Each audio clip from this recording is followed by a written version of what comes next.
Hello learners, welcome back to the C programming lecture series. I Kirti Sharma. I'm working as an assistant professor in St. Andrews Institute of Technology and Management, Gurugram. Today in this lecture, we will discuss and we will continue the previous topic that we were discussing regarding the loops. So we have already covered the loop control structures, repetitive structure, then different types of the different repetitive structure, in which we have already covered the condition control. Under the condition control, we have discussed the while loop and do while loop.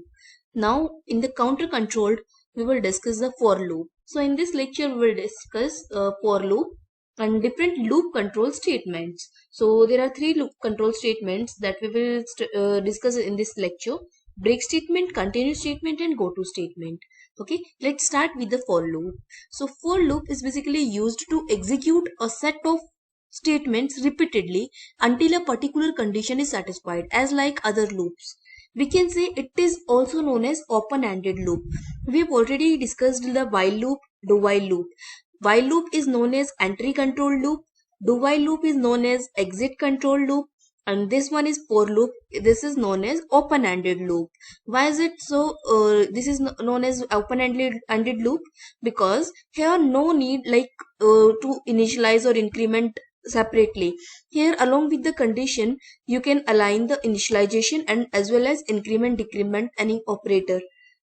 Okay, so it's an open-ended loop actually. So we will discuss further the speciality of the for loop, why it is on in most favorable or in among all the loops like while, do while, and for loop. For loop is the best one. Why is it so? We will see its speciality one by one. So this is a general format or syntax, you can say, to declare or to use the for loop. First you have to write the keyword. This is a keyword for. Okay, it's predefined. Like first you have to initialize, then terminate it. Initialization, then you have to write the condition and along with the increment decrement operator. So you have to put semicolon with each and everything, like three separate portions are there, should be there in the for loop, right? Under the block you have to write the statements, those statements you want to execute multiple number of times. Okay, so it's about the representation of the for loop. So for loop is also as like the while and do while loop, but here I have already told you initialization and increment decrement the variable also at the time of checking the condition in the for loop. So same time, it will be updated on the same time, like initialization and increment decrement. Okay, so unlike the do while loop, one more thing here, it's different from the do while loop. Why? Because in do while loop we have exit control loop. We have to check the condition at the time of doing exit. So once the statements whatever it will be returned under the do block will execute definitely. So at least one time it will execute in the do while loop. So it's less restrictive compared to the both other two loops. Okay, so but here in the for loop we have to check the condition first, then after execute the statements whatever is written in the block of the for loop. Okay, so it may execute the statement 0 times or more times. So at least 0 time may be possible here. So it differed from do while loop in that case. Next, when use for loop, like when you have to decide to loop, like you have to use the for loop, one thing you have to note it down. When the programmer know like how many number of iterations he has to use, right? So programmer is has confirmed like how many number of iteration need to execute throughout the program. So at that time for loop is best to use as comparative to the do while loop. So in that case we will go for the for loop. So in for loop we have two semicolons as we have seen in the syntax, one after the initialization and second after the condition. In this loop we have more than one initialization. It may possible like you can initialize more than one time, or you can do the increment decrement also more than one time. So separate, you can align the multiple initialization and increment decrement by using the comma operator, but it can have only one condition. Like one condition you cannot write multiple by putting the comma operator, right? So This is the specialty of the for loop, special features of the for loop. Here flow diagram and steps to execute the for loop are there. So first you have to start an initialization. So this is the initialization phase. Then you have to check the condition. If it is true, then code inside loop, whatever the statements written inside the block of the for loop, they will execute. If it is false, then it will stop immediately. After the execution of this statement, each and every time counter will update and condition again check. Then true, then execute the condition, then again counter update, then condition check. That is the reason this counter updation makes this particular loop as counter control loop. That's why it is also known as counter control loop. So if here steps are written, whatever I have stated here regarding the for loop. So what it does actually, first it evaluate the initialization, then check the condition true, then load it will execute the for loop body, then it will evaluate the increment decrement condition, and again follows the from step 2. Again it will repeat the same thing until the condition becomes false. Whenever condition becomes false, it will do exit from the loop. It was all about flow diagram and steps to execute of the for loop. This is an example to print the 1 to 10 natural numbers by using for loop. So here these are the header files, as you all know very well up to now. So this is a main entry point. Here I have declared like int as a data type of the main. I is a variable that I have declared here. I have already mentioned you any variable you can initialize more than one time, either putting the comma over here or separately. It's up to the programmer. So here I have declared it separately, and again in for loop I'm reinitializing the I variable. That means in the memory location I variable value, firstly I align 0, now it is updated by 1. So 0 is cancelled out. Now further it will take the I value as 1 itself if we are using I inside the body of the loop. So now printf is there. So condition check, 1 is less than equals to 10. Yes, it is true. Then print 1. Yeah, print. The next again increment.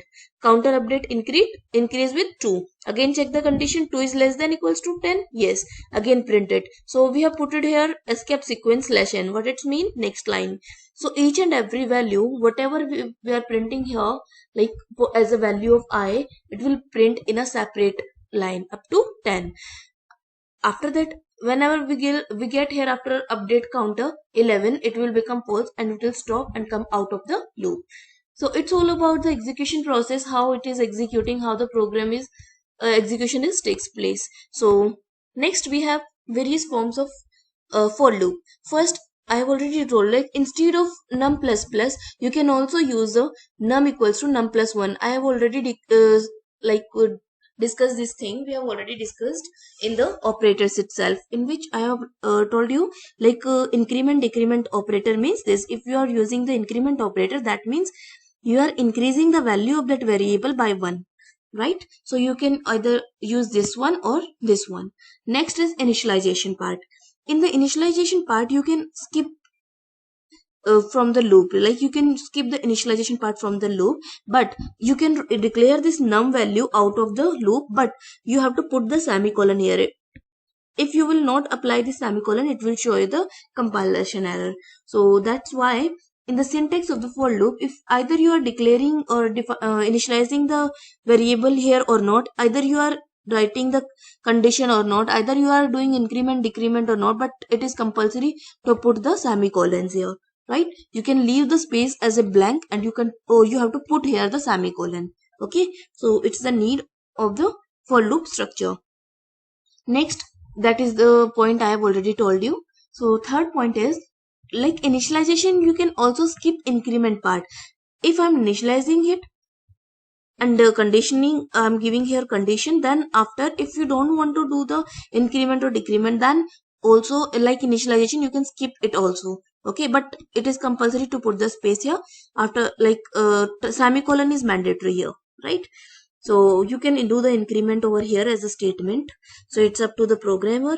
So these are the different types of syntax that you can use in the for loop. This is also possible in the for loop, like initialization and increment decrement you are doing outside, and here you are putting the semicolon. It is mandatory to put the semicolon over here here I'm writing the condition only. So it's up to the programmer. Already told you nothing is wrong over here. But if you will not put this particular semicolons here, then it is completely wrong. It will show an error. So here we can also write it as like this, like 20 num decrement operator we are using, then it's also okay.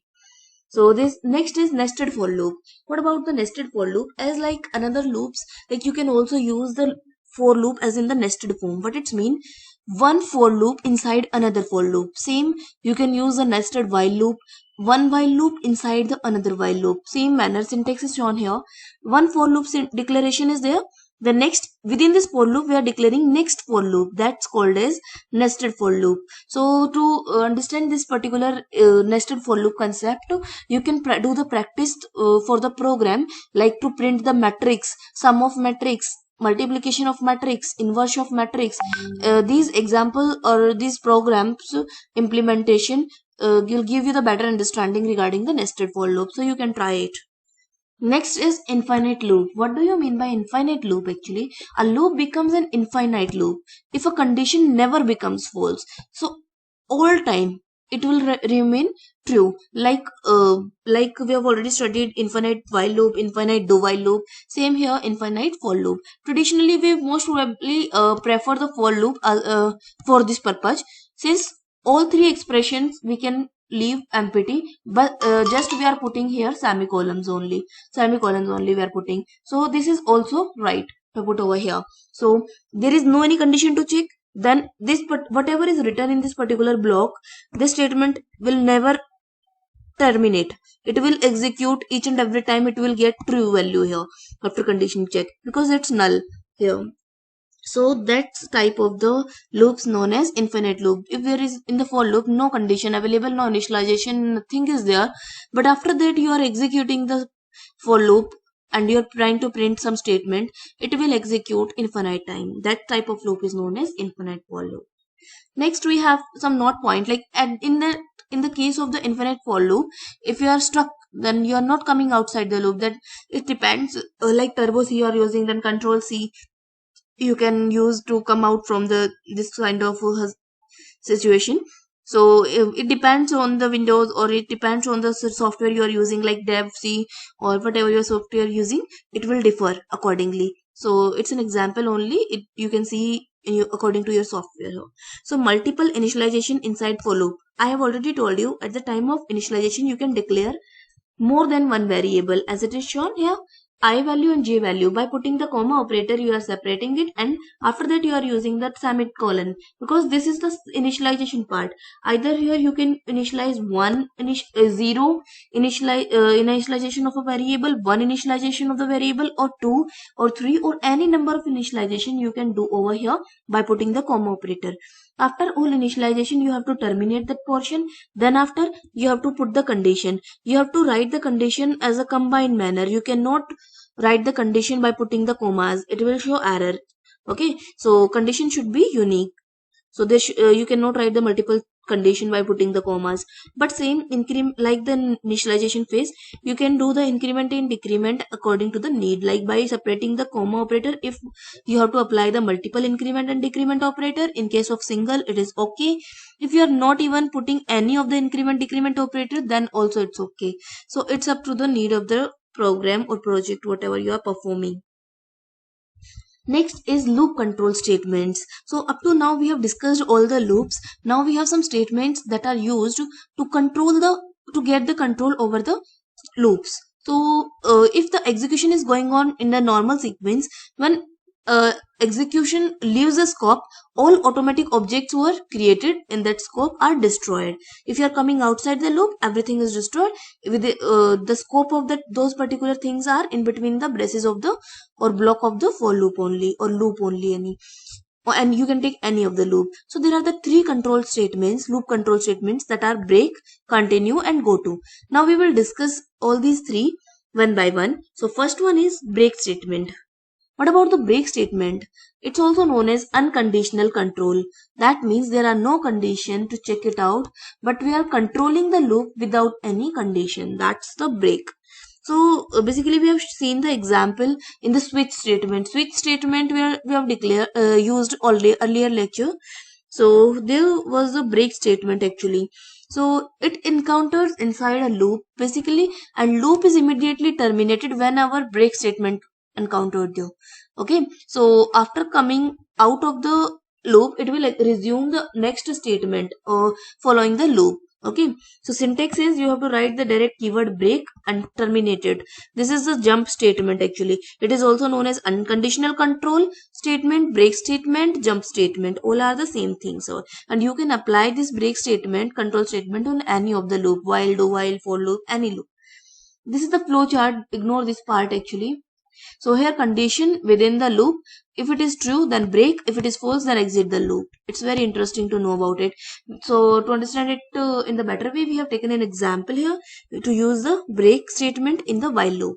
Here int main start variable declaration num0. While is checking the num value is less than equals to 0 or not. If it is less than equals to 0, then come into the body or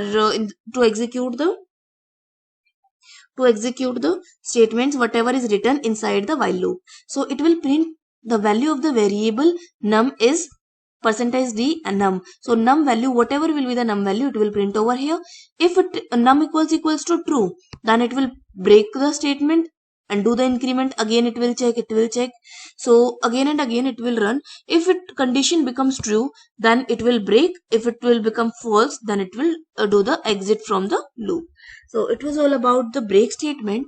So out of the loop we are coming here to, so what will print here?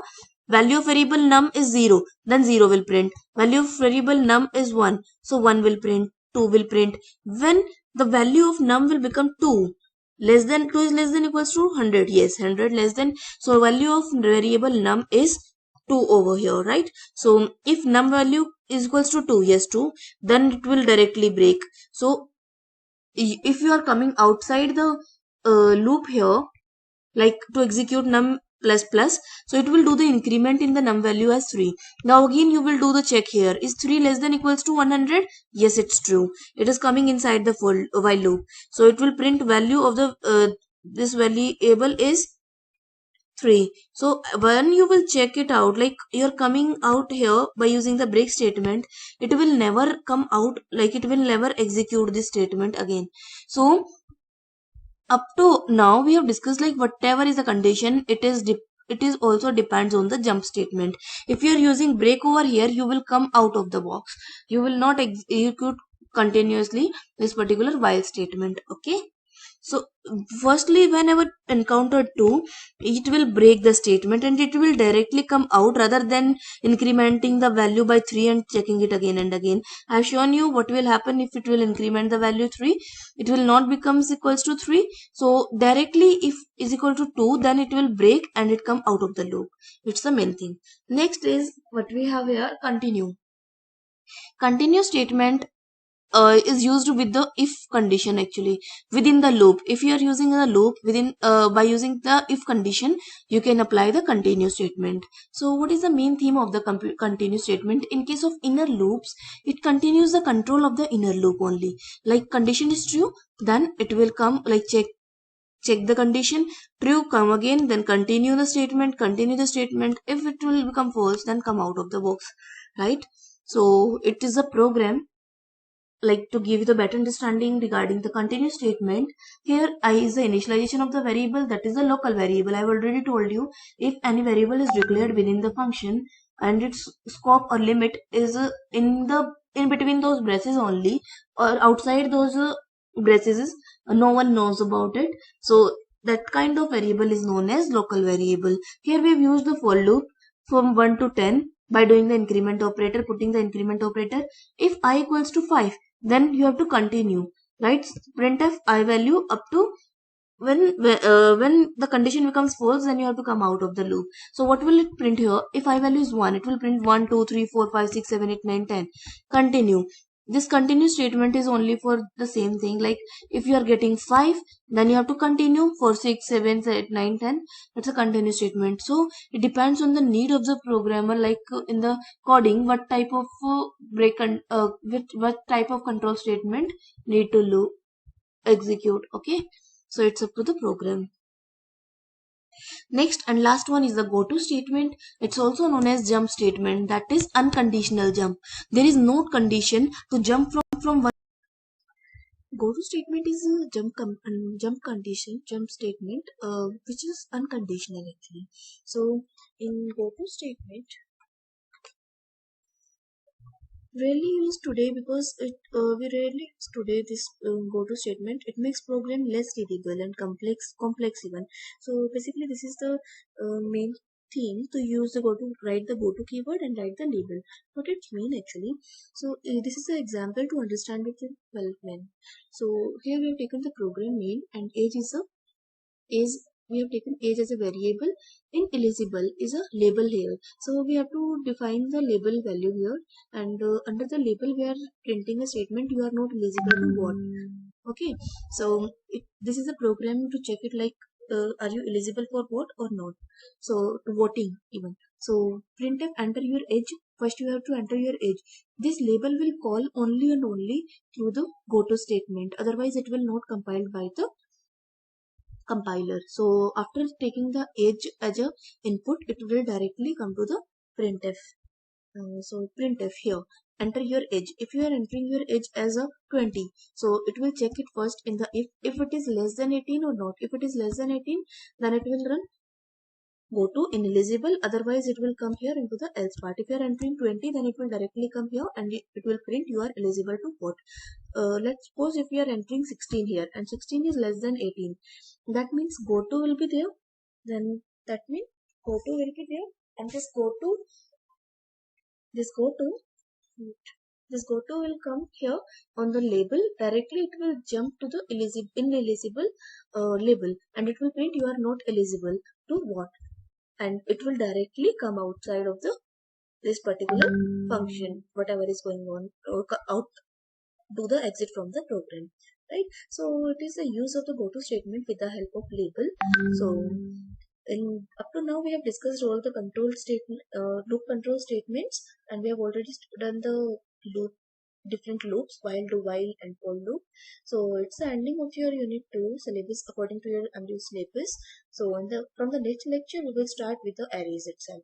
So now, thank you. Have a nice day.